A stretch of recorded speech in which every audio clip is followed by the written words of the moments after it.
Assalamualaikum warahmatullahi wabarakatuh. Innal hamdalillah nahmaduhu wa nasta'inuhu wa nastaghfiruh wa na'udzu billahi min syururi anfusina wa min sayyiati a'malina.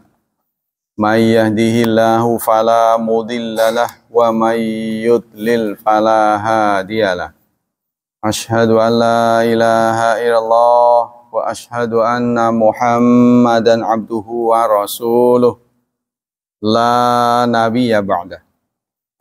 Allahumma salli wa sallim ala nabiyyina Muhammad sallallahu alaihi wasallam wa ala alihi wa sahbihi wa man sara ala nahjihi ila yaumiddin. Amma ba'd.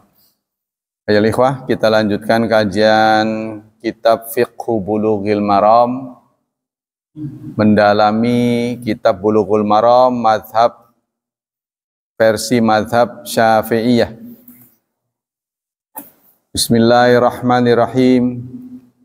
Hadis ke 429. La salata qabla salatil Id wa ba'dah. Tidak ada salat baik sebelum maupun sesudah Id.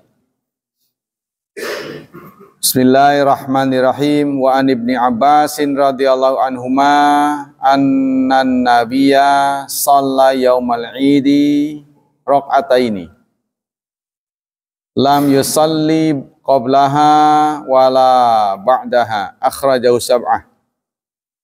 Dari Ibnu Abbas radhiyallahu anhuma, sesungguhnya Nabi selesai sholat Id, ya, 2 rakaat, beliau tidak sholat sebelum Id dan tidak pula sesudahnya. Hadis diriwayatkan oleh imam yang 7. Kesimpulan, al-hadis dalilun ala anna salat Id rakaatain. Al-hadis dalilun ala anna salat al-Idi rakaatan. Hadis ini menjadi dalil bahwa sholat Id itu adalah 2 rakaat. Wa huwa ijma'un. Ini sudah menjadi konsensus. Yang kedua, sholatul Id mujma'ala syar'iyatiha. Sholat Id itu sudah menjadi konsensus ke syar'iannya. Wa mukhtalaf fi hukmiha. Tapi mukhtalaf, memang disepakati, ya, bahwa sholat itu syar'i, artinya bukan bid'i, bukan bid'ah. Tapi status hukumnya apa? Ya, diikhtilafkan. Apakah wujub ainan, wajib ain, au bi anna fardhu kifayah, atau fardhu kifayah, au sunnatun muakkadatun li muwadzafatin nabi alaiha. Karena Nabi terus-menerus melakukannya. Ya, jadi sholat Id ini hukumnya apa? Bahwa dia syar'i, iya. Tapi status hukumnya apa? Fardu ain, fardu kifayah, atau sunnah muakkad.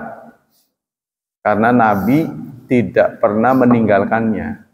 Terus-menerus setiap ada Id beliau ikut. Sampai-sampai wanita yang tidak haid juga disertakan, walaupun mereka tidak sholat. Ya, ini kesannya kayak penting banget. Gitu. Jadi para ahli melihat apakah suatu perbuatan itu sunnah atau bukan, itu dilihat dari cara Nabi melakukannya. Ada yang sunnah, tapi Nabi tidak terus-menerus. Bukan tidak boleh, khusus buat Nabi, tidak boleh terus-menerus, itu buat Nabi saja. Karena Nabi ini menjadi barometer frekuensi. Kalau frekuensinya terus-menerus, nanti orang akan menganggapnya wajib. Seperti beliau melakukan sholat tarawih. Tidak terus-menerus.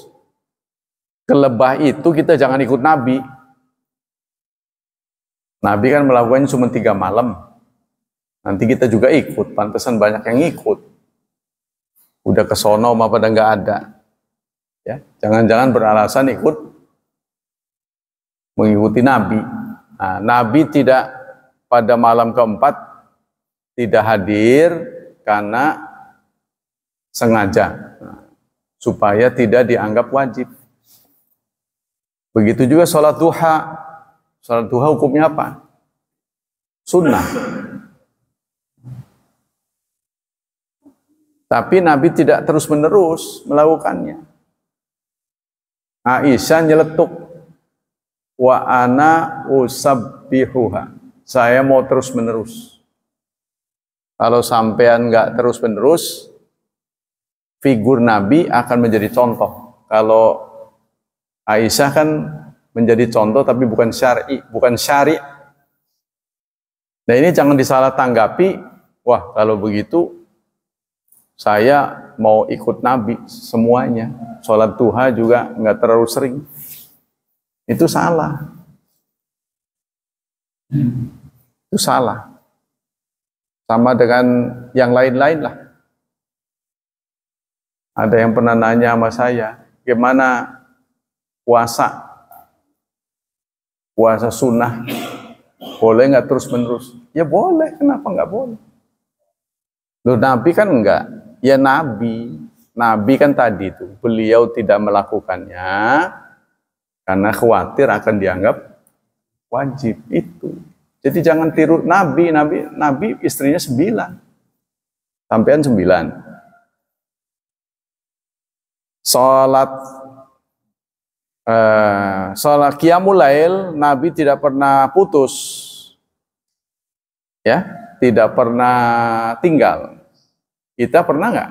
Sering. Nah, kelebah di situ.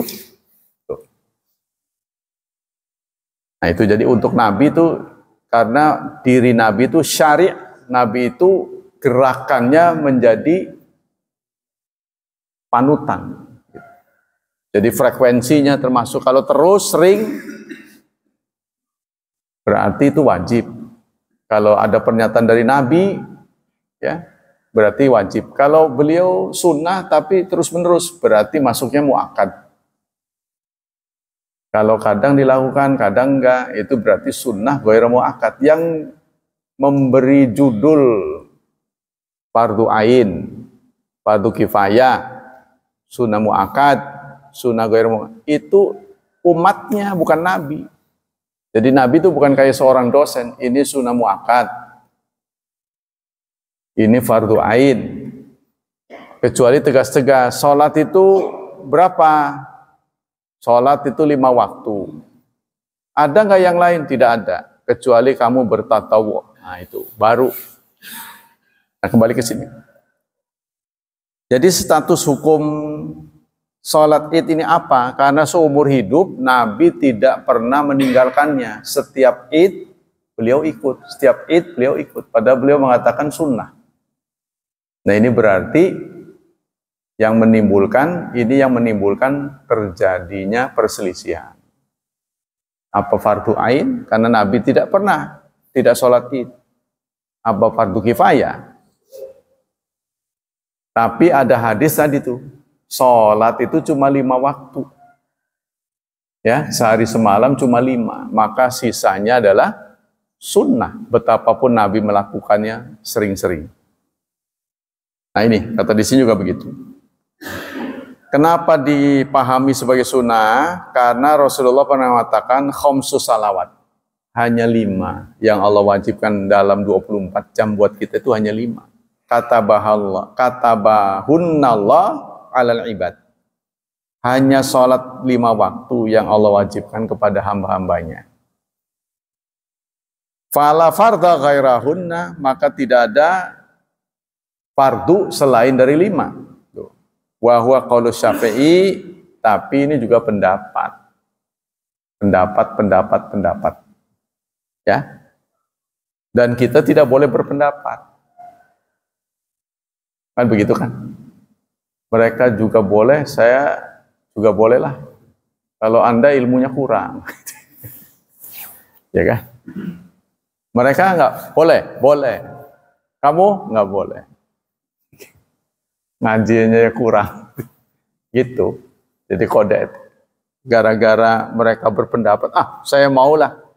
Nah, kalau dibiarkan nanti mazhabnya bukan 4 imam, bisa ribuan imam, termasuk imam bonjol, imam apa. Wa huwa qaulu Syafi'i wa jumhur ashabi wa jamaahir ulama rahimahumullah. Nah, inilah pendapat dari kebanyakan ulama, ya, bahwa sholat Id itu ada sunnah muakkadah karena ada akibatnya. Ya, kalau sholat wajib tuh harus, walaupun kesiangan juga harus. Nah, kalau kita tidak sempat, ya kita harus, sebenarnya rombongan yang ada kita boleh. Contohnya suatu saat karena sesuatu hal kita telat atau tempatnya nggak ada, rombongan begitu banyak, waduh nggak ada tempat, ya, sehingga tidak memungkinkan kita sholat. Ya udah, kalau rombongan cukup banyak kita adakan lagi, gitu, adakan lagi aja. Tapi jarang ada orang begitu, ya. Kalau tiba-tiba penuh nih, sehingga praktis orang nggak bisa berdiri, ya udah dibagi 2 aja, ya duluan, nanti ada lagi, nggak perlu jadi 1. Sholat Id. Yang ketiga, al hadis dalilun adamu syar'iyatin nafilah qablaha wa ba'daha. Hadis ini juga menjadi dalil tidak ada sholat sunnah sebelum dan sesudahnya. Maksudnya tidak ada qobliyah, tidak ada ba'diyah. Tapi kalau kita sholatnya di masjid, lalu kita masuk masjid, itu beda. Kalau itu mah tahiyatul masjid, nggak ada kaitan dengan Id itu. Kebetulan mau Id, ya, kita masuk masjid nih. Nah, sholat Idnya di masjid. Yaitu mah karena masuk masjid, bukan karena sholat Id. Yang masuk sebelum dan sesudahnya itu kayak qobliyah ba'diyah. Satu paket, nggak ada. Idza kan falaisa bimasyru' fi haqqi, maka tidak ada syariat pada sholat sebelum dan sesudahnya. Wala masyru'an fi haqqil muslimi idza kanat salat fil musalla. Wa rawa Abu Sa'id radhiyallahu an anna kana yusalli ba'dal itraqtain fi baiti. Tapi ada riwayat Rasulullah salat, ya, setelah Id di rumah 2 rakaat. Jadi ada riwayat Rasulullah pernah sholat 2 rakaat sesudah beliau sholat Id, tapi di rumah, bukan di musola. Wa sayati fal muradu wala ba'daha ay fil musalla. Jadi yang dimaksud sebelum dan sesudahnya itu di tempat sholat. Tapi kalau di rumah beda lagi. Wa qala Syafi'iyya inna la yaqra tanaful qabla salat ini wa qabla ay yakhrujal imam. Kata Syafi'iyya tidak makruh tanaful. Sholat sunnah sebelum dan sesudahnya tidak makruh, tapi bukan bagian dari Id. Ya, boleh jadi karena masuk masjid. Termasuk Syekh Utsaimin, kalau sholatnya di lapangan bagaimana? Pernah ditanya. Kalau sholatnya di musola, kita masuk masjid, belum sholat Id kan, kita kan nongkrong dulu ceritanya.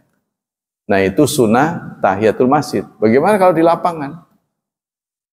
Masa tahiyat lapangan?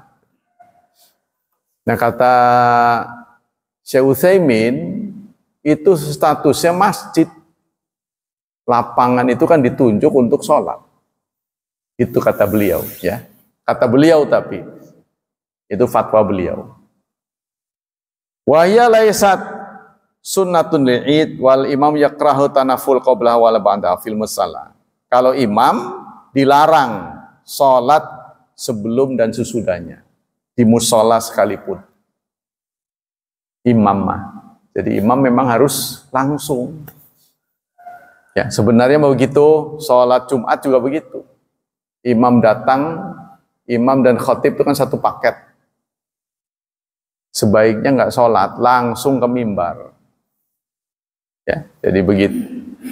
Penandaan waktu, kalau untuk Jumat kan imam naik mimbar kan. Kalau yang azannya satu, beda lagi yang azannya dua. Jadi yang sesuai dengan Rasulullah azannya satu. Jadi imam naik mimbar, baru azan kan. Assalamualaikum warahmatullahi wabarakatuh, baru azan. Nah, sehingga dia nggak ada sunnah. Salatul Id bila azan wala iqamah. Salat Id tidak didahului dengan azan, tidak pula dengan iqamat. Wa anhu, dan dari Ibnu Abbas, annan Nabiya salal Id bila azan wala iqamah. Nabi melakukan salat Id tanpa azan, tanpa iqamah. Hadis diriwayatkan Abu Dawud wa asluhu fil Bukhari. Asalnya ada pada Bukhari. Kesimpulan. Tuqamu salatil idaini biduni adzan wala iqamah. Salat Id dilaksanakan tanpa adzan, tanpa iqamah. Yang kedua, qala ashabu Syafi'i wa ghairuhum inna yusab ayyqala as-salatu jami'ah. Tapi ashabu Syafi'i, ya, teman-teman Syafi'i berpendapat dianjurkan mengucapkan as-salatu jami'ah, tapi tidak ada dalilnya. As-salatu jami'ah sebelum Id, ya. Kalau sebelum gerhana mah iya itu rasanya ada, tapi kalau sebelum Id rasanya nggak ada. As-salatu jami'ah. 5 rawahu Syafi'i rahimahullah anil thiqah an Zuhri anna Rasulullah kana ya'murul muadzin fil 'aidi fa yaqulu as-salatu jami'ah. Ini berdasarkan hadis riwayat Syafi'i, ya, dari Zuhri, dan patut dipercaya perawinya, bahwa Rasulullah menyuruh muadzin yang biasanya adzan, ya, saat Id disuruh mengucapkan as-salatu jami'ah. Wahada mursal, tapi ini mursal. Mursal itu ada perawi yang terputus, ya. Yu'addiduhu bil qiyas, ya'tadihu bil qiyas, yang dikuatkan dengan qiyas. Anil kusuf, tuh. Kalau kusuf ada salat gerhana, tapi kalau salat Id secara khusus dari Rasulullah tidak ada. Ya, kalau kusuf salat gerhana sebelum mulai memang diucapkan as-salatu jami'ah. Li thubuti dzalika fihi, karena ada hadis pada gerhana. Ya. Jadi kalau sampai sholat Id didahului dengan kata as-salatu jami'ah, ini kias kepada kusuf. Sebenarnya kias dalam ibadah itu fasid katanya. Rusak, tidak boleh. Kias itu kan menggunakan akal. Tapi bukan semuanya nggak ada. Semuanya ada. Contohnya kurban. Boleh tidak kurban dengan kerbau? Boleh tidak? Kan yang binatang yang ditujukan onta, sapi dan kambing. Dengan kerbau boleh tidak? Kalau mazhab Imam Syafi'i boleh. Ini dengan cara kias. Nah, katanya nih, masyarakat Kudus kurbannya dengan kerbau. Mereka memilih kerbau. Kenapa? Supaya orang-orang Hindu tidak tersinggung. Karena itu kan dewa mereka. Katanya begitu. Jadi motong kerbau aman. Ya, jadi nggak dianggap dewanya disembelih. Katanya gitu. Di Kudus apa ya benar? Kalau kurban itu selalu kerbau katanya. Kalau di Bali, kalau harus sapi, mereka memilih yang tidak putih. Kuning apa putih itu yang nggak boleh, itu saya lupa. Yang nggak boleh itu ada warnanya. Nggak semua sapi. Saya pernah dengar dari orang Bali itu, yang kuning apa yang putih itu yang nggak boleh. Jadi orang Islam berbeda warna. Kalau mereka kuning, kita milih putih. Supaya tidak ada ketersinggungan. Jadi ibadahnya tetap terlaksana. Kita nggak bisa menafikan bahwa kita hidup di tengah-tengah yang berbeda agama.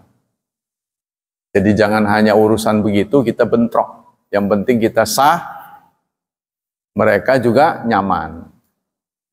Contohnya kalau ada iring-iringan jenazah, mereka bawa apa, kita berhenti menghormati. Mereka juga begitu ternyata.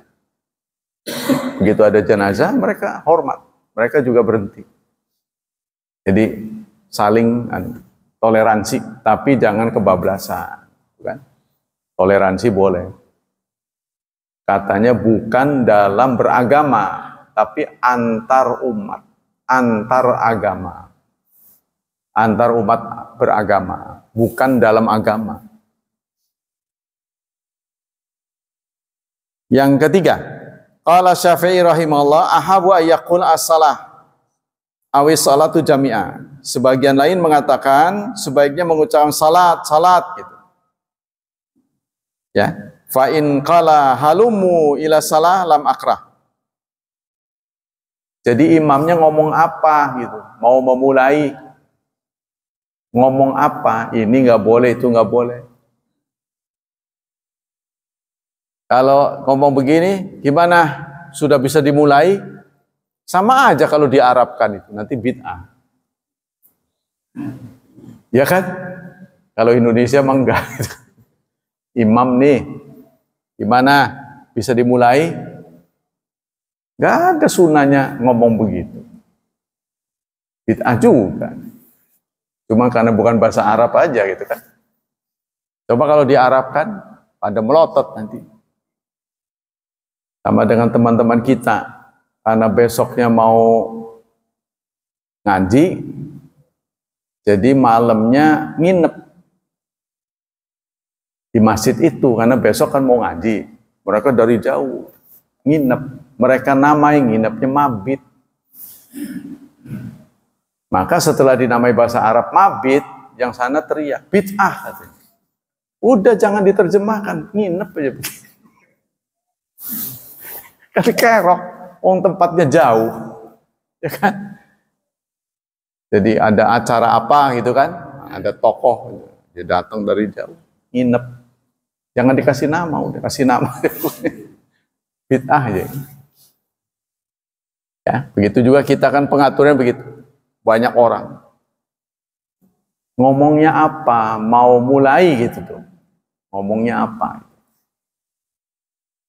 Kayaknya imam harus diem aja deh. Lihat aja. Ya, sebab ucapan dan perbuatannya itu menjadi teladan. Kemudian fa in qala hayya 'alas shalah aw ghairaha. Sebenarnya kata-kata hayya 'alas shalah, mari kita sholat gitu artinya. Kita mulai sholat yuk. Hayya 'alas shalah artinya. Ya, cuma dalam bahasa Arab kan. Hayya 'alas shalah, kita kan nggak ngerti. Ayo kita sholat, artinya kan gitu. Aw ghairan min alfaz adzan aw ghaira karihat dzalik. Tapi ini tadi, kalau menjadi terus-menerus itu tidak boleh. Makanya saya kan ngomong, Rasulullah pernah bersabda, baina adzanaini salatun. Di antara dua adzan harus ada salat. Antara adzan dan iqamah ada salat sunnah. Kalau kita sekarang karena ada kajian, setiap ada kajian langsung qomat dan itu dibiasakan, itu akan menimbulkan praktek baru, bid'ah. Tapi kadang ada, kadang enggak, kadang ada. Boleh itu. Kan enggak terus-terusan. Tapi kalau dipatenkan, nanti ada anggapan bahwa setelah ngaji enggak boleh sholat qobliyah. Kan? Begitu juga kalau Anda ngaji, sebaiknya sih yang hadir juga jangan nyebar. Siapa tahu ada yang datang mau sholat sunnah. Nah, jadi dikasih tempat. Ya. Entah rada ke sini, kan sebenarnya ngaji kan bagusnya melingkar. Tapi berhubung kita sudah umuran, jadi pada milih tembok. Ya kan? Bagusnya kan melingkar. Jadi contohnya nih, kalau sekarang ada orang datang nih, sholat subuhnya ketinggalan, dia ngeliat, waduh, kemana saya mau sholat ya? Bingung nih, nggak dikasih tempat. Ya paling ke atas ya. Nah, yang keempat, ahaditsul bab, dalil-dalil hadis-hadis di bab ini tadulu ala adami syariati adzan wal iqamah fi salatil idaini. Tidak disunahkan adzan maupun iqamah saat kita menjalankan dua salat Id. Jadi nggak perlu ada suara apa-apa. Ya. Qala al-Iraqi rahimahullah. Terus gimana kalau selawatan? Lah punggu as-salatu jami'ah aja nggak boleh selawatan. Begitu kan. Sekarang as-salatu jami'ah bid'ah. Salawatan, salat Allah sembari nunggu waktu. Ya kan? Enak-enakan. Yang benar ya takbir ya. Yang benar takbir. Allahu Akbar itu yang benar. Nah, itu untuk orang yang datang duluan. Yang belum datang juga sunnahnya begitu. Qala Iraqi rahimahullah wa alaihi amalu ulama kafatan. Maka seyogyanya kita mengamalkan anjuran dari ulama. Jadi saudara, kalau kita nggak ngaji, memang kita tidak akan kembali pada relnya. Boleh nggak boleh kita nggak akan tahu. Sebab mulai pelanggaran sedikit, lama-lama banyak. Nggak kerasa. Ketika itu sudah menjadi tradisi, untuk dikembalikan ke relnya marah dia. Itu rahasianya itu, kenapa adat istiadat itu terlalu lama dibiarkan, terus nambah lagi terus. Ketika itu sudah menjadi kebiasaan saben hari, dinasihati, wih sing anune mengkonon gitu, melawan dia. Qala Ibnu Qudamah rahimahullah wa la na'lamu fi hadza khilafan yu'tadu bi khilafi mimman yu'tadu bi khilafi. Kata Ibnu Qudamah, saya tidak melihat ada perselisihan ya tentang hal ini, bahwa salat Id tidak dimulai dengan azan dan iqamah. Tidak ada yang berselisih. Hadis berikutnya, as-salat fil manzil ba'da salatil Id. Salat di rumah setelah salat Id. Salat sunnah di rumah setelah salat Id. Wa ana Abi Sa'id radhiyallahu an qala, dari Abi Sa'id dia mengatakan kana Rasulullah sallallahu alaihi wasallam la yusalli qabla al-Id syai'an. Rasulullah tidak pernah salat sebelum Id sama sekali. Ya, datang di tempat Id beliau tidak pernah salat karena salatnya di lapangan. Harus ingat nih. Sholatnya di lapangan. Kalau sholat di masjid, Pak, mereka yang masuk karena sholat itu bukan sholat qobliyah, ya, itu sholat tahiyatul masjid. Fa idza raja'a ila manzilihi shalla rakaatain. Tapi jika beliau pulang ke rumah, beliau sholat 2 rakaat. Hadis dirawikan oleh Ibnu Majah bi isnadin hasan, dengan isnad yang hasan. Jadi hasan itu masih boleh, ya, bukan dhaif. Hadis ini diriwayatkan oleh Ibnu Majah, halaman ke-144, nomor hadis 1293. Baihaqi, Hakim, Ahmad dari Ibnu Abbas. Ya, mengatakan itu. Kesimpulan. Al-hadits yadullu annahu tusyra'u salatu raka'atain ba'dal Id fil manzil. Hadis ini menunjukkan disyariatkan sholat 2 rakaat setelah Id di rumah. Ya. Hadzal hadis yu'aridu hadis Ibnu Abbas radhiyallahu anhu. Hadis ini kalau dipandang lahirianya bertentangan dengan hadis yang tadi dibaca. Rasulullah tidak pernah sholat baik sebelum maupun sesudahnya. Nah, yang menyunahkan sholat setelah Id di rumah ini beralasan itu di masjid. Nabi nggak sholat sebelum dan sesudahnya itu di masjid. Tapi di rumah Ibnu Abbas nggak lihat. Kan ini kan rekaman dari Ibnu Abbas, ya. Beliau melihat Nabi nggak sholat sebelum dan sesudahnya di masjid. Tapi di rumah, ya. Ini kata Abi Sa'id, beliau sholat 2 rakaat. Tapi saya nggak tahu kenapa yang meriwayatkan Abu Sa'id. Apa Abu Sa'id masuk ke rumah? Nggak tahu. Ya, kalau ini diriwayatkan oleh Aisyah, ya dia orang rumah. Apa Nabi ketika masuk ke rumah diikuti Abu Sa'id? Ini perlu ada riwayat. Karena dia menafikan Ibnu Abbas, dia nggak lihat di rumah. Berarti dia lihat di rumah. Nah ini kan ada anunya, asbabul wurudnya. Lagi ngapain Abu Sa'id sampai mendapati Rasulullah sholat di rumah. Wa yujma bainahuma bi anal murad bi adam salat fil musalla. Jadi dijamakkan hadis ini, dikompromikan bahwa yang dimaksudkan beliau tidak sholat sesudahnya itu di musalla, lain hal di rumah, ya. Wal haditsul a'la shalla fi manzilih. Nah, jadi sholat di rumahnya. Yang ketiga, yujma baina hadits wal aqwal anna laisa li salatil sunnatil qabla wala ba'daha lakin yajuzu li ghairil imam tanaful yauma'id naflan mutlaqan ba'da tifai syamsi qabla salatil id wa ba'daha. Wa sawan kana fi baiti am fi tariqi, sehingga multi tafsir nih. Ngapain Rasulullah di rumah ini sholat? Ada yang menafsirkan beliau sholat duha. Sholat duha kali. Nah, ini sayangnya nggak ditanya, ya. Rasul sholat apa itu? Nah, harusnya nanya. Ini gara-gara ya rasa sungkan dari sahabat ini sehingga tercatat sampai hari kiamat akan menjadi tafsiran misteri. Sholat apa tuh di rumah tuh? Nah kata mereka ini jangan-jangan sholat duha. Kan boleh saja, kan belum sholat duha. Ya. Qabla huduri imam la yasantamal li sholat id. Begitupun kalau kita sedang di musola. Sedang di musola ditentukan sholatnya jam 8. Padahal sholat duha sudah masuk setelah terbit 12 menit.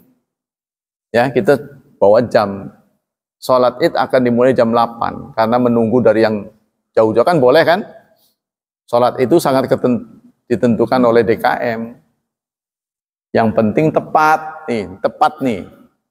Jangan sampai kemarin terjadi pada saya. Diputuskan 6:30, belum 6:30 mereka udah sholat. Karena saya dengarnya 6:30, saya datang udah selesai. Padahal 6:30. Wah ini nggak disiplin. Nggak boleh begitulah, gitu kan? Nah, akhirnya saya ngumpulin orang aja yang nasibnya kayak saya banyak. Dapat mah 20 orang. Yuk kita sholat aja. Mereka bingung. Terus yang khutbah saya. Yang khutbah saya. Ya ngambil aja bangku, nggak pakai bangku nggak apa-apa kan, nggak ada 2 khutbah kan, ya udah saya ngomong-ngomong itu ya. Jadi jangan sampai melanggar apa yang sudah kita sepakati. Begitu juga ini saya berkali-kali ngomong, Anda sudah sepakat baru qomat. Mau orang ada sholat kan enggak, diemin aja udah. Karena saudara nggak pernah tahu, siapa tahu ada makhluk halus yang lagi sholat. Aneh-aneh aja kan makhluk halus. Kan jin juga sah dia ngikuti saya, ngikuti kita.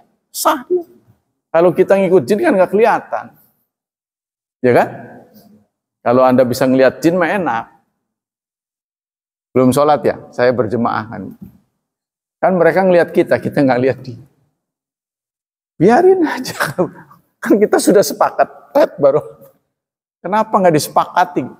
Itu melanggar surat Saf. Ya ayyuhalladzina amanu lima taquluna ma la taf'alun. Wahai orang-orang beriman, mengapa Anda mengatakan apa yang Anda tidak lakukan. Tuh. Ya, siapa tahu sholatnya di atas ya. Kita nggak tahu kan? Saat ini ada orang ngaji di atas, dengar saya juga nggak tahu. Singkatnya kalau kita sudah sepakati jangan dilanggar. Terlalu lama ini dimajukan, setting lagi boleh. Set kan sana mah duluan sana tuh. Sana kan orang sibuk. Ini pensiunan sini mah. Jadi ibadat itu dinikmati, jangan buru-buru. Ngapain sih buru-buru? Mau kemana? Udah pensiun. Nunggu orang sholat itu juga ibadah. Saudara itu sudah dinilai sholat ketika keluar dari rumah. Ya kan? Jadi nunggu orang sholat juga ibadah. Insya Allah teman kita semua. Jangan buru-buru. Tuh, tapi jangan juga dilambat-lambatin, gitu kan. Kalau di BSD itu dari adzan itu setengah jam baru sholat. Mungkin malas-malas kali ya. Dia baru bangun, as-sholatu khairum baru bangun setengah jam. Jauh-jauh. Kalau kita jauh lebih cepat, sana lebih cepat lagi. Ada yang sana lagi cepat lagi. Setelah nggak tahu lah, buat apa buru-buru. Lanjut ya. Singkatnya, buru-buru dan tidak buru-buru itu beda kepentingan. Memang. Tapi kita punya kesepakatan. Nah, itu kesepakatan itulah yang kita harus tepati. Kita lanjut. Yang ketiga, mujma'. Walakin yajuzu li ghairi tanaful. Jadi kalau bukan imam, kita boleh melakukan apa saja sebab tidak ditiru. Tapi kalau imam sebaiknya jangan. Menepati tadi teladan ya. Terus al-wa'ad wal amru fil id. Nasihat dan perintah pada id. Wa anhu radhiyallahu an, dan dari Ibnu Abbas, dari Abi Sa'id. Karena Rasulullah sallallahu alaihi wasallam yakhruju yaumul fitri wal adha ila musalla. Rasulullah keluar untuk sholat id dan sholat adha ke musola. Musola itu maksudnya ke lapangannya. Wa awwalu syai'in yabda'u bihi salah wa awwalu syai'in yabda'u bihi as-salah. Yang pertama kali beliau lakukan adalah sholat. Jadi sholat dulu baru khutbah kan. Kalau Jumat kan khutbah dulu baru sholat. Sumayan sarifu, kemudian beliau keluar, ya pergi dari tempat pengimaman. Fayakum, lalu beliau berdiri muqabilan nas, menghadap yang hadir. Wan nasu ala sufufihim, sementara hadirin tetap di safnya.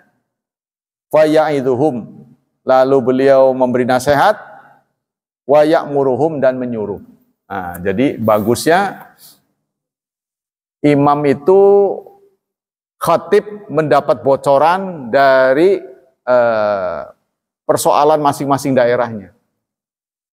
Ya, sebaiknya khatib itu menuturkan yang progres hari ini, laporan dari RT-RT. Jadi RT-RT kalau ingin menyampaikan, RW lah, pengen menyampaikan pesan, itu bisa lewat khatib. Jadi nggak perlu rapat lagi, apa pesan umum yang perlu disampaikan.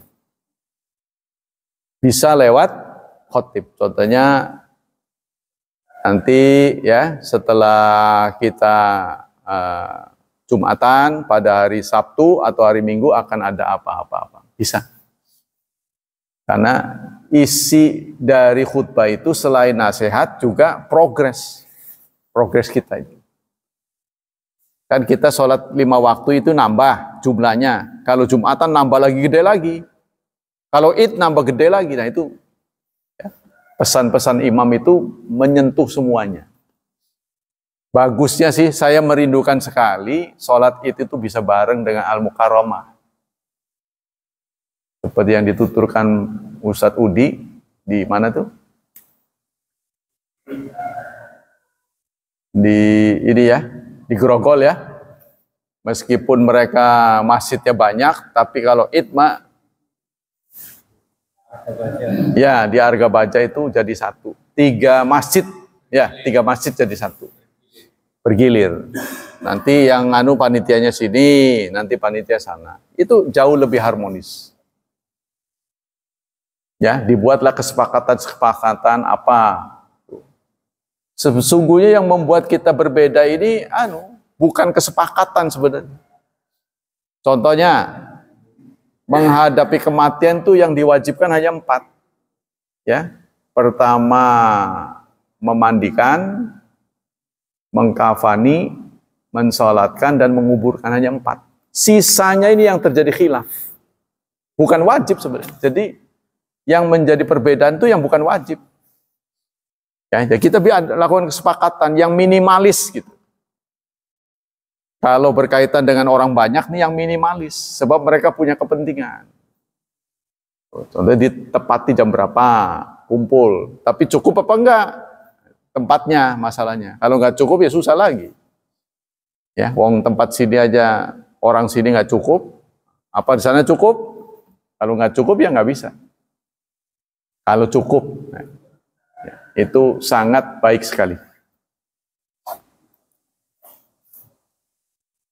Hadis yang kesimpulan, istibabul khuruj ila musalah li salat Id. Dianjurkan keluar untuk ke lapangan ya, untuk salat Id. Wa ana afdal min fi'liha bil masjid. Dan salat di lapangan, di tempat terbuka, itu lebih baik daripada di masjid. Itu sudah berapa kali nggak bisa karena sarana umum dipakai apa gitu, nggak tahu, kotor ya. Sarana umum sana katanya kotor. Ya sebaiknya sih bisa di tempat terbuka. Wa ala hadza amilan nas fi ma'zamil ansar. Inilah yang dilakukan di kebanyakan kota-kota besar. Wa amma alu Makkah fala yusalluna illa fil masjid minaz zamanil awal. Adapun untuk Mekah bagusnya mah di Masjidil Haram tetap. Ya, ada pengecualian untuk Mekah mah bagusnya di Masjidil Haram karena pahalanya itu tidak bisa terkalahkan oleh tempat-tempat lain. Wakila anasahra afdal, tapi tetap ada yang mengatakan lapangan terbuka jauh lebih baik. Kalau itu lebih baik berarti di Arafah. Tapi nggak pernah terjadi. Ya, yang selalu ada di Masjidil Haram. Wal asal anal masjid afdal ila ayatiqa. Yang sah adalah, pendapat yang sahih adalah Masjidil Haram itu lebih baik daripada lapangan. Karena nilai pahalanya itu ya. Wa inna masalalu maka fil masjid lisiatihi. Sesungguhnya ahli Mekah, penduduk Mekah sholat di masjid itu karena masjidnya luas katanya. Jadi masalah tempat. Karena kalau di masjid sesek. Yang biasanya nggak sholat ikut hadir. Lagi pula wanita haid nggak bisa masuk, kan tadi itu, ya. Kalau lagi sholat Id, kalau bisa semua isi rumah dikeluarkan. Pembantunya, baik wanita itu yang haid tidak haid ikut hadir, cuma nggak ikut sholat. Mereka menepi dulu. Nah itu tidak bisa dilakukan kalau di masjid. Wa inama kharaja nabi lidhiqil masjid. Sesungguhnya Nabi keluar karena masjidnya sempit katanya. Ini ada yang mengatakan begitu. Jadi persoalannya ruangnya cukup nggak cukup. Fadala ala anal masjid afdal idza tasa'a. Maka dengan demikian masjid itu kalau cukup itu lebih utama. Ada yang beberapa begitu. Jadi persoalannya sesek nggak sesek, cukup nggak cukup. Sepanjang cukup masjid itu lebih baik. Ada lagi yang ngomong begitu. Ya. Tapi itu kalau masjid kan ruangan tertutup dengan penuhnya orang, mungkin AC tidak kuat. Ya, jadi pintu harus dibuka panas, tidak cukup. Nah, kalau di ruang terbuka, insya Allah oksigennya cukup. Ini juga harus diantisipasi ya.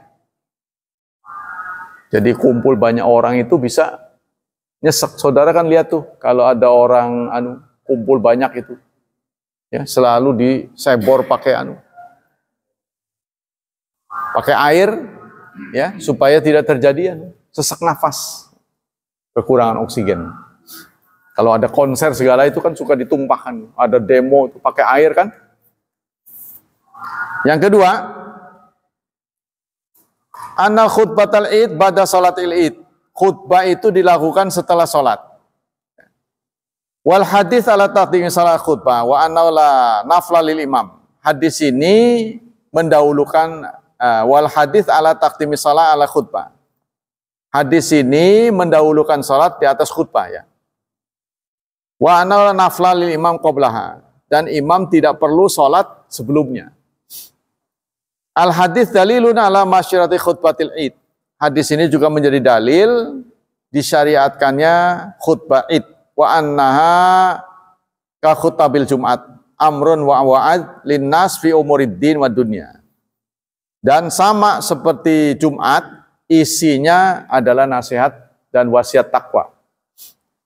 Mal amri bil ma'ruf wa nahyi anil munkar, juga isinya menyuruh dan melarang. Ya, jadi khatib itu boleh nyuruh. Ya, contohnya suaranya keras, banyak yang ribut, banyak yang ngobrol. Khatib boleh menasihati. Tolong yang ngobrol tenang dulu, jangan diam aja. Jangan kesannya itu harus baca terus, keluar dari bacaan nggak boleh. Ya, bukan. Jadi dia boleh. Jadi saat khotib bicara, khotibnya satu-satunya yang boleh bicara. Kan gitu kan? Disuruh mendengar semuanya. Jadi kalau ada keributan gimana? Kalau ada suara-suara yang mengalahkan suara, ya dia harus ngomong. Jadi ada kesan khotib itu tidak boleh keluar dari ritualnya. Itu salah. Ya, saya pernah sholat di masjid tertentu, anak-anak tuh suaranya kayak pasar, kayak suara pasar, didiemin aja. Itu mungkin khotib merasa dia tidak boleh bicara kecuali kaitannya dengan ritual, ya. Itu pendapat yang salah. Yang ketiga, al hadis dalilun, sudah ini. Yang keempat, lil hadis tatimatun. Hadis ini ada kurangnya, ya. Ya ada masih panjang itu. Singkatnya ini hanya potongan. Fi nushin Abi Sa'id Limarwan Al-Hakim Al-Madinah li taqdimis salah. Yaitu nasihat Abi Sa'id kepada Marwan, Hakim Madinah, agar mendahulukan sholat. Wa annau lam yakun fil musalla mimbarun. Pada waktu itu di musalla tidak ada mimbar. Summa bunya fi zamani Utsman radhiyallahu an, summa alahu Marwan bin Hakam rahimahullah.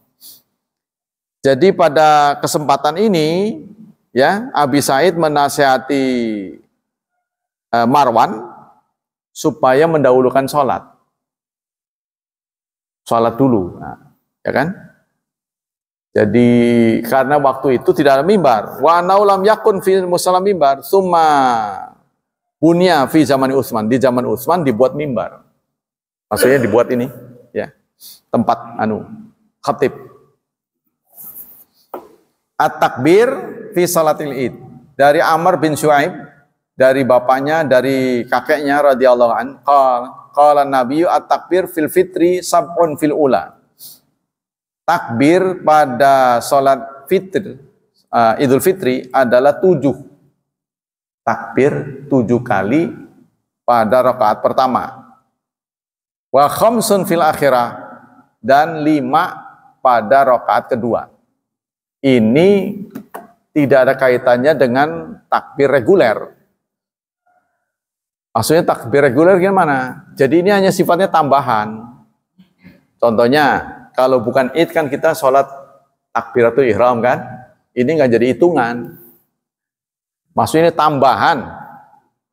Jadi Anda jangan menganggap takbir yang 7 ini termasuk takbiratul ihram. Bukan, ini nambah, ditambah. Jadi kalau nggak ada, pikirin aja, kalau nggak ada id, Anda sholatnya gimana? Kan pakai takbir, Allahu Akbar. Ketika id tambah 7, jadi ini nggak dihitung nih. Takbir pertama tuh, Allahu Akbar, takbir nggak dihitung itu. Ya, tambah lagi 7.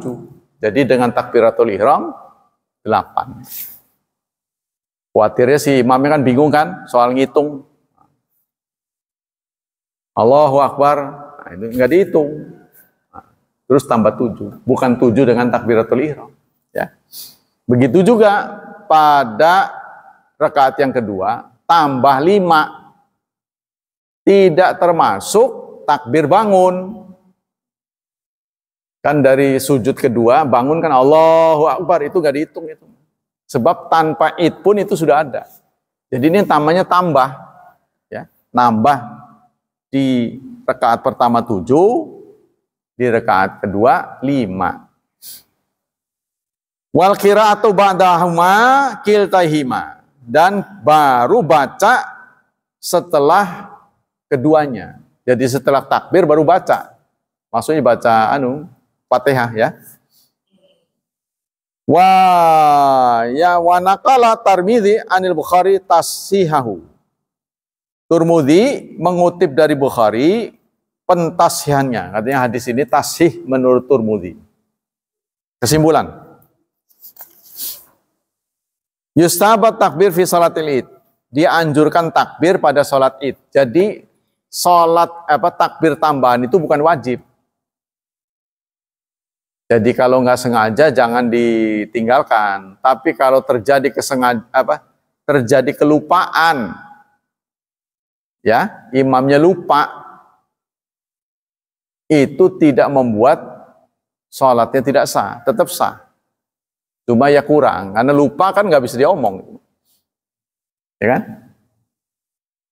Lupa takbir, karena kan singkat sekali. Begitu dia Allahu Akbar, ya lupa takbir kan langsung baca. Nggak perlu kita subhanallah, nggak perlu itu. Berarti udah lupa. Nah, itu tidak membuat sholatnya batal, tetap sah karena sunnah. Kan dulu pernah tuh di sini, ya, ada yang teriak, sholatnya tidak sah. Ulangnya keras itu. Kata dia. Terus beberapa orang bingung nanya ke saya, sah. Dan diam aja. Itu wajar. Anda nggak pernah jadi imam jadi teriak. Ya namanya yang imam yang tua-tua lah ya lupa. Maka harus ingat kalau kita jadi imam sholat itu ingat. Kalau perlu ada tulisan di bawah tuh. Kalau kita tipenya pelupa, karena masalahnya akan ribut, ya setidaknya orang pada bisik-bisik. Takbirnya kurang, masih begitu, ngomel. Makanya itu, gitu, kasih aja spidol, supaya kelihatan. Jangan lupa takbir. Tambahan ya. Rakaat pertama 7, rakaat kedua 5.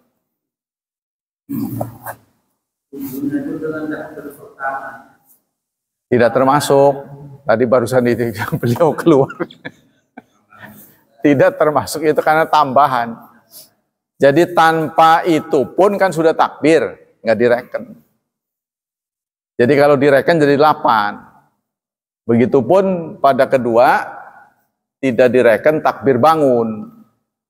Kan sujud 2 rakaat, sujud kedua bangunnya kan takbir. Ini nggak dihitung sebab tanpa itu pun sudah ada takbir. Ini menambah. Gimana? Gimana? Oh, nggak perlu. Kalau lupa nggak perlu sujud sahwi. Karena itu lupa nggak lupa itu kan imam langsung baca ayat. Bismillahirrahmanirrahim. Nggak usah subhanallah, nggak usah. Udah aja lupa, ya udah lupa. Makanya itu karena waktunya sebentar antara lupa nggak lupa itu kan, antara lupa nggak lupa itu kan sebentar. Kalau kita tipe pelupa, Tulis, jangan lupa takbir di bawah tuh. Oh iya. Karena udah nggak ada yang ngingetin lagi. Ya kan? Yang mengingatkan kita ya kita. Kan hak prerogatif pada imam. Sebab kalau Anda sudah lupa, itu nanti diomelin orang. Ya kan? Apalagi kita diundang. Waduh, udah. Kecewa ini. Nah itu, makanya sekali doang.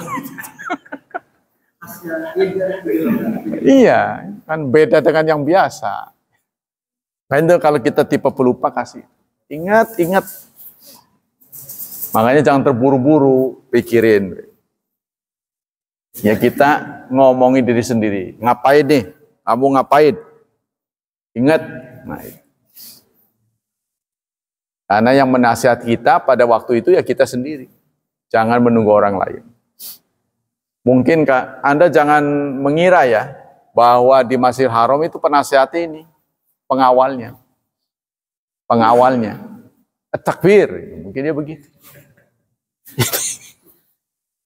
Kenapa imam Masjidil Haram itu jarang salah? Kan kita mah nggak sering salah kan? Karena mereka ada pengingatnya. Iya, kalau salah ada yang nasihatin, memberi masukan. Itu jauh lebih baik daripada kedodoran tadi. Waduh, imam je salah kan begitu. Iya gitu. Harus begitu. Itulah penderitaan imam.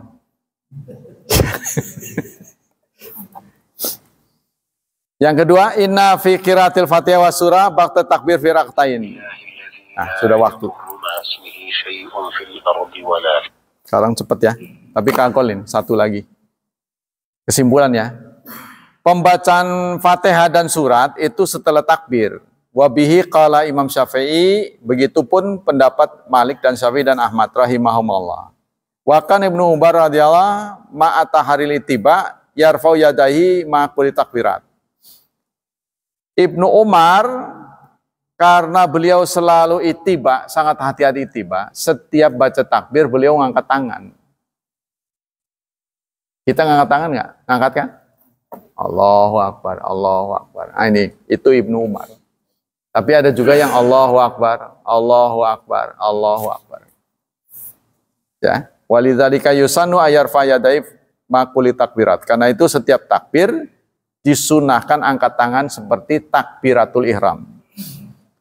Wa yadi ayyumna al yusra tata sadri baina kulli takbirain, dan tetap tangannya ditaruh yang kanan di atas kiri. Wa yusahab ayaqifa baina kulli takbir biqadri an ayati mu'tadilah. Dianjurkan jeda antara takbir. Jangan terus Allahu Akbar, Allahu Akbar, Allahu Akbar, jangan begitu. Kalau mau action, Allah Akbar, Allah Akbar, Allah Akbar. Apa kan?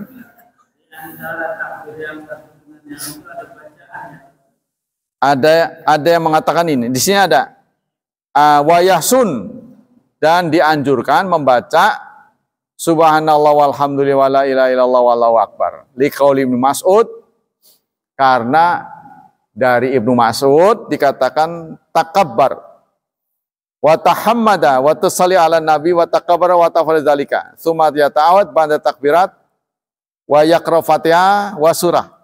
Ibnu Mas'ud berkata, beliau bertakbir, beliau bertahmid, beliau salat pada nabi, takbir dan melakukan hal itu. Katanya gitu. Ya, jadi beliau antara dua takbir itu subhanallah walhamdulillah wala ilaha illallah wallahu akbar. Allahu akbar. Jadi bisa saja kita Allahu akbar, Allahu akbar, Allahu akbar, Allah. Boleh saja. Kalau mau action, Allahu akbar, Allahu akbar, Allahu akbar, Allahu akbar, Allahu akbar. Apa bocah? Jadi bukan tarawih aja yang cepat, takbir terus beruntun. Takbir beruntun. Nah, ini sunahnya Allahu Akbar. Allahu Akbar. Kalau saya ngitung lewat sini nih. Karena itu ngitung juga kadang-kadang lupa. Gitu kan. Allahu Akbar siji. Nah, ini 7 kan, ini kan 4. 1, 2, 3, 7. Dan sampai sini berarti sudah. Saya mau begitu, saya. Ada iftitah enggak? Di sini belum ada ya? Belum ada. Tapi kalau sholat jenazah memang dipastikan tidak ada. Kalau sholat jenazah, karena sholat jenazah memang disetting cepat. Sudah disetting cepat, dilamain lagi. Menawi tahlil krihin. Pokoknya mau kan udah cepat. Ya kan? Suruh duduk lagi tahlil. Terus berdoa. Berdoa itu semua ada di dalam sholat. Doa itu. Doa jenazah, ya. Contohnya ampuni dia, itu semua di takbir ketiga. Allah maufillahu warhamu. Anda boleh menggunakan bahasa sendiri. Ya Allah, saya pernah salah, tapi saya tahu dia orang baik. Ampunilah dosa-dosa. Kalau Anda nggak ngerti bahasa Arab, boleh ucapkan itu. Yang saya tahu dia adalah orang baik. Ya Allah, ampuni dosanya. Lupakan kesalahan-kesalahannya, tempatkan dia di tempat yang terbaik. Begitu kurang lebih. Baik, demikianlah. Nanti siapa tahu ada ya. Ini. Saya belum menutup tadi tuh, jawaban. Ya, belum selesai. Kalau sholat jenazah dipastikan tidak ada surah iftitah. Tapi ini apa ada apa enggak? Nanti kita lihat. Demikianlah kajian pagi ini. Semoga Allah SWT melimpahkan pahala yang berlipat ganda untuk kita. Semoga Allah tetap menjaga dan melindungi kita dari wabah dan fitnah, dari syubhat dan syahwat. Dan semoga Allah memudahkan hidup anak-anak kita, memberkahi mereka, serta mentakdirkan mereka menjadi hamba-hamba Allah yang saleh dan salihat. Subhanakallah wa bihamdik, asyhadu alla ilaha illa anta astaghfiruka wa atubu ilaik. Wassalamualaikum warahmatullahi wabarakatuh.